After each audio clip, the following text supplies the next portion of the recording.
कहानी शुरू होती है एक छोटे से गांव से, जो घने जंगलों और ऊंचे पहाड़ों के बीच बसा था। इस गांव में एक पुराना मकान था, जिसे लोग भूतों का मकान कहते थे। यह मकान गांव के बाहरी छोर पर एक टूटी फूटी सड़क के किनारे खड़ा था। इसका रंग समय के साथ फीका पड़ चुका था और इसकी दीवारें लताओं और जंगली पौधों से ढकी थीं। खिड़कियां टूटी हुई थीं और उनके शीशों पर धूल की मोटी परत जमी थी। रात के सन्नाटे में जब हवा मकान के खाली गलियारों से होकर गुजरती, तो एक अजीब सी साएं साएं की आवाज गूंजती, मानो कोई अनदेखी सत्ता वहां सांस ले रही हो। गांव वाले इस मकान के पास जाने से डरते थे। कहते थे कि जो भी वहां गया, वह कभी वापस नहीं लौटा। कई साल पहले इस मकान में एक अमीर जमींदार का परिवार रहता था। उनके पास धन दौलत की कमी नहीं थी, लेकिन उनकी खुशियां छलावे की तरह थीं। जमींदार की पत्नी को रहस्यमयी बीमारी ने जकड़ लिया था। वह दिन ब दिन कमजोर होती गई और एक रात उसकी मृत्यु हो गई। गांव वालों ने सुना कि उस रात मकान से चीखें सुनाई दी थीं, लेकिन कोई भी मदद के लिए आगे नहीं आया। इसके बाद जमींदार और उनके दो बच्चों ने मकान छोड़ दिया और तब से यह खाली पड़ा था। लेकिन गांव वालों का मानना था कि जमींदार की पत्नी की आत्मा अभी भी उस मकान में भटकती है। एक रात गांव का एक नौजवान, जिसका नाम कोई नहीं जानता, शराब के नशे में उस मकान के पास पहुंच गया। वह अपने दोस्तों के साथ शर्त हार चुका था कि वह मकान के अंदर जाकर पूरी रात बिताएगा। नशे में चूर उसने मकान का लोहे का दरवाजा खटखटाया। दरवाजा अपने आप खुल गया, मानो किसी ने उसे अंदर बुलाया हो। जैसे ही वह अंदर दाखिल हुआ, दरवाजा जोर से बंद हो गया। गांव वालों ने उस रात मकान से अजीब अजीब आवाजें सुनी। कभी किसी के रोने की आवाज, कभी हंसी की, और कभी ऐसी चीखें जो खून जमा दे। सुबह जब लोग मकान के पास गए, तो वह नौजवान गायब था।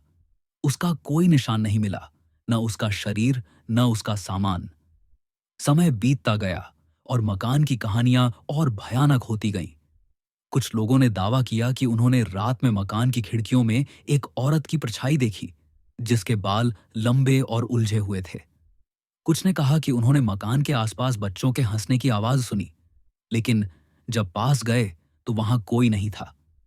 एक बूढ़े व्यक्ति ने तो यहां तक कहा कि उसने मकान के बाहर एक औरत को सफेद साड़ी में खड़े देखा, जिसका चेहरा धुंधला था और आंखें खाली थीं। वह औरत हवा में तैरती हुई मकान की ओर चली गई और दीवार में गायब हो गई। एक बार गांव में एक बाहरी व्यक्ति आया, जो खुद को वैज्ञानिक कहता था। उसने गांव वालों की बातों को अंधविश्वास करार दिया और मकान की सच्चाई जानने का फैसला किया। उसने अपने उपकरणों के साथ मकान में एक रात बिताने की ठानी। उसने अपने कैमरे और रिकॉर्डर सेट किए और मकान के अंदर प्रवेश किया। उस रात गांव वालों ने फिर वही डरावनी आवाजें सुनी। सुबह जब कुछ साहसी लोग मकान में गए, तो उन्हें वैज्ञानिक का सामान बिखरा हुआ मिला। उसका कैमरा टूटा हुआ था और रिकॉर्डर में केवल एक अजीब सी आवाज थी, जो किसी औरत के फुसफुसाने जैसी थी। वैज्ञानिक का कोई अता पता नहीं था। कहते हैं कि मकान में एक श्राप है। जमींदार की पत्नी की आत्मा को शांति नहीं मिली। कुछ लोग मानते हैं कि उसकी मृत्यु कोई साधारण बीमारी से नहीं हुई थी। गांव में अफवाह थी कि जमींदार ने अपनी पत्नी को जहर देकर मार डाला था, ताकि वह अपनी प्रेमिका से शादी कर सके। लेकिन उसकी आत्मा ने मकान को छोड़ने से इनकार कर दिया। वह हर उस व्यक्ति को सजा देती थी जो मकान में दाखिल होता था। कुछ लोग कहते थे कि वह अपनी मौत का बदला लेना चाहती थी, तो कुछ का मानना था कि वह अपने बच्चों को ढूंढ रही थी, जो उस रात गायब हो गए थे। रात के समय जब चांद की रोशनी मकान की टूटी खिड़कियों से होकर अंदर जाती थी, तो कमरों में अजीब सी छायाएं नाचती थीं। मकान के गलियारों में ठंडी हवा चलती थी, जो किसी के सांस लेने जैसी लगती थी। गांव वाले कहते थे कि अगर आप रात में मकान के पास से गुजरें और ध्यान से सुने, तो आपको फुसफुसाहट सुनाई देगी। वह फुसफुसाहट कभी आपके नाम पुकारती थी, तो कभी आपको अंदर आने के लिए ललचाती थी। लेकिन जो भी उस आवाज के पीछे गया, वह कभी वापस नहीं लौटा। आज भी वह मकान वैसे ही खड़ा है। गांव वाले उससे दूर रहते हैं।